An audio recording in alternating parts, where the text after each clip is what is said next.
Hi guys, and welcome to your daily tarot reading for Sunday the 4th of September 2022. Thanks for joining me. I want to use the Universal Tarot today. Let's see what these cards have to say about Sunday and what energy you'll be working with. Okay, so I'm using some reversals in this deck, so I just want to throw them around a little bit and give them a chance to move positions. And then once I've done that, I'm going to choose my 3 cards to tap into the day's energy and to try and figure out what that has to offer and what kind of pitfalls you can avoid. Okay, so let's put it all back together. There we go. Okay, so first card, we've got the Knight of Wands in reverse. Okay, so no anger. Very unlikely that you're going to have a day full of conflict. Then we've got the Ten of Swords, which makes sense because you've got enough on your plate with this. The Ten of Swords is worry and concern and giving way to negativity. And then finally, we've got the Four of Swords in reverse, which is the solution to this really, because if the card is upright, it's someone else lying down. And because it's in reverse, that person is able to get up and move around. So we've kind of got the solution to this here. Okay, interesting. So first of all, the Knight of Wands, when it's this way around, this is a card that says you're really ambitious and driven to make something happen in your life.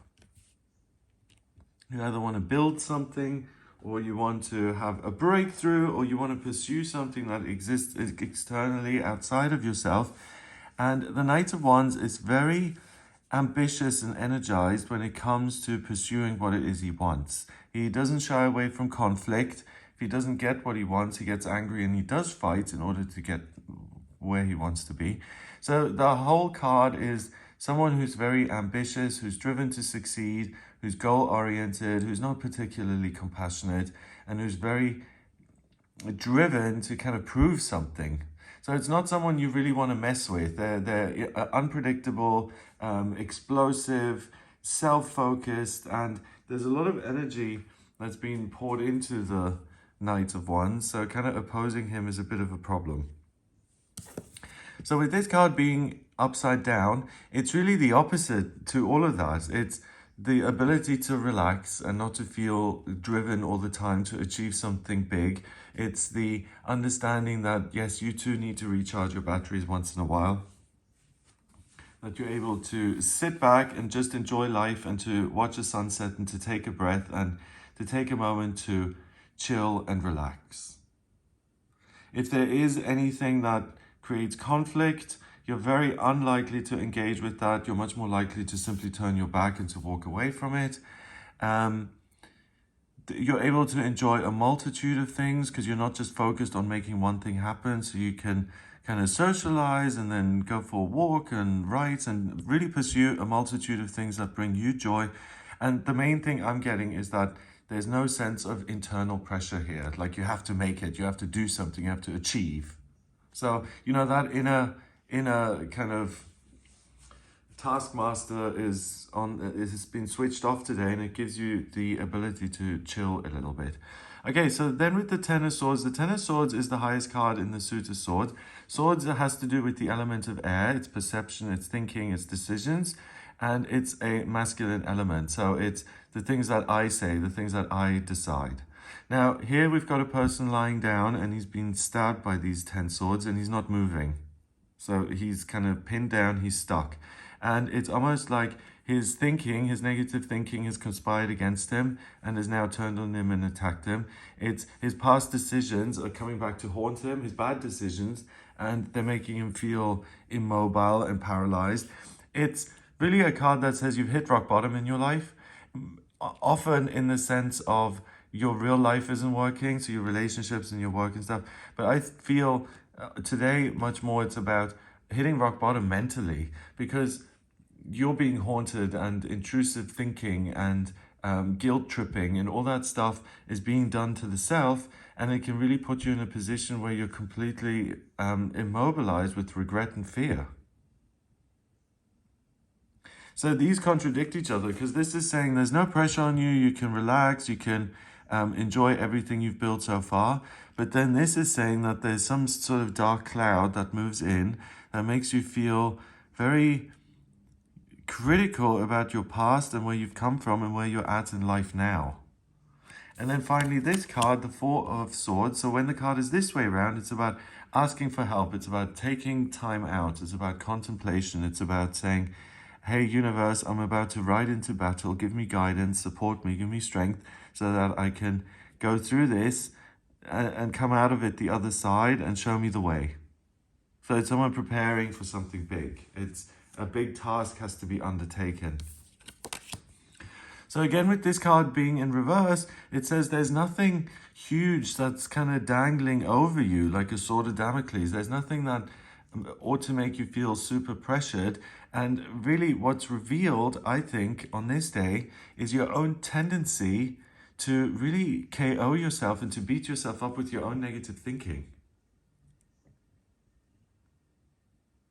It's because the outside world quietens down a little bit. You're not struggling with the deadline, most likely. You're able to enjoy a multitude of activities and things and ways of being here. So it makes no sense that in the middle of this, the Ten of Swords, we've got this big black bomb hitting saying, oh my God, your thinking makes you feel stuck. If it's based on something that's happening, then of course, like you lose your job, you're not going to be thrilled about that if you were planning on keeping it. Or your car breaks down, you're not going to be thrilled about it. But if it's just, I feel like I'm at rock bottom, when the sun is shining and everything is actually ticking along nicely, then it reveals something that's gone wrong in terms of your own way of processing things, the way you see the world, and what you take from it. So if you do tend to be a little bit more negative or see things in a doom and gloom way, or particularly, I think, if you feel discouraged and you feel like you've got off the path, like the spiritual path or whatever you want to call it, you kind of recognize today that on your own, there are certain things which do work against you. And if you look at dropping those ways of thinking, you're going to be better off and you're going to be able to enjoy the moment and have a good time. And also it kind of presents the notion that there are other ways of thinking, there are other ways of perceiving the world. You have the power to make the shift. You're not powerless, you're not a victim, you're not a sitting duck here. And it kind of says to me, what are the things that change our thinking the most effectively? In my experience, it's prayer and meditation. That's where you can really attain peace and get a sense of comfort and really go over things that have happened and kind of finish them off and close them off and put them to bed so that they no longer are haunting you. So if you do feel haunted by your own thinking, maybe today look into finding a way of managing what goes on inside of your mind, because you can't just stop thinking. If there is a negative way of seeing things or reacting to a certain situation, then that's something that's going to come up again and again and again, and it's going to have real consequences. So if you identify it today, then one, you know what you're dealing with, and two, you can then try different spiritual methods to kind of surrender that or work with it, deal with it, and hand it over. It's really interesting, this spread, because it's so abstract. It's saying that real life really turns it down a notch, and the problems that stem from within are revealed. So you can actually resolve and sort them out. Not the most pleasant task, who wants to do this on a Sunday? I'm going to pick through myself and see where I'm negative and easily discouraged. Hooray. But if you do, it's not like you do that, but you'll notice during the day that something where it's not as bad as you think, something goes off in you that's super negative. Look at that and see what that's about, because that's what you'll be able to let go of. Okay, so I hope you have a great day. If you'd like a personal reading with me, please get in touch via my website. It's gregoryscott.com. On the front page, click on Book Your Reading to order your reading with me. And if you like this video, then give it a thumbs up. Please hit subscribe and share the video online. Have an amazing day, and I'll speak to you tomorrow.